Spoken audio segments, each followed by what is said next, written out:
CBS News senior White House correspondent Weijia Jiang is also the president of the White House Correspondents Association, and she was sitting right next to President Trump as this all unfolded. The president and many others have praised Weijia for all she did to bring calm to the situation. Here's what he said at last night's press briefing. Madam Chairman, I just want to say you did a fantastic job. What a beautiful evening, and we're going to reschedule. Okay. And after that, it's very tough for her to ask a killer question, right? But you have done a fantastic job. Please. Mr. President, I appreciate it. As you mentioned, it all happened so quickly. Yeah.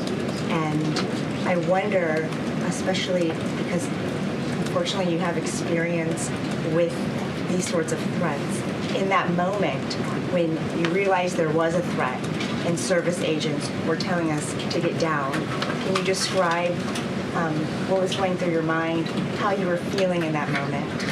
That's a very good question, actually. It's always shocking when something like this happens. It's happened to me a little bit, and that never changes. The fact we were sitting right next to each other, First Lady, am I right?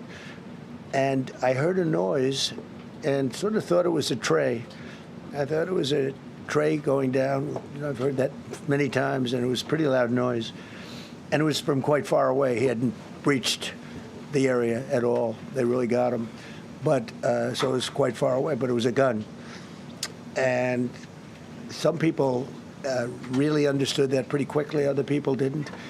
I was watching to see what was happening. Probably should have gone down even faster. Weijia appeared on Face the Nation this morning and described to our Margaret Brennan about being a part of the evacuation of the president, as well as being in the middle of such a dangerous situation. When I heard something in the audience, I thought it was a protester, something we're very used to. But then when I saw SWAT team members come to the head table and rush us to the ground and say, down, down, down, we were crawling off the stage.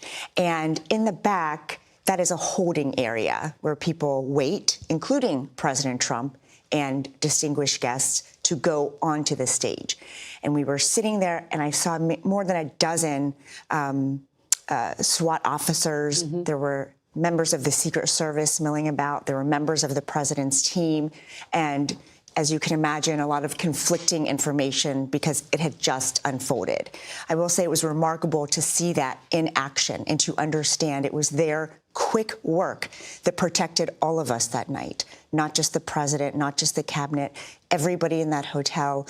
And, you know, that is heartening, but obviously it was a tough situation for everybody that was there, including you. You were very stoic, though.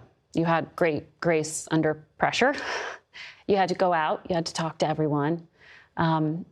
And I know you shared that because you were in this role of the presidency, this was a proud moment for you. Your 7-year-old daughter was there. Your parents were there. Your husband was there. This was a lot. And I wonder what you think about this and why it was so important for all of us to be gathered. How are you making sense of that? Have you? I think we're processing this still. I think we're all processing it. I have covered countless shootings and murders and terrible things in my career. And this is the first time that I've been on the other side of a potentially violent and deadly situation. And no amount of reporting can prepare you for that. You're right that my family was in the audience, and it was incredibly meaningful to have them there. And so that added an additional complicated layer because I'm thinking about the safety of my members, the safety of all of our dinner guests, and obviously at the forefront, the safety of the people who I can see who matter the most to me.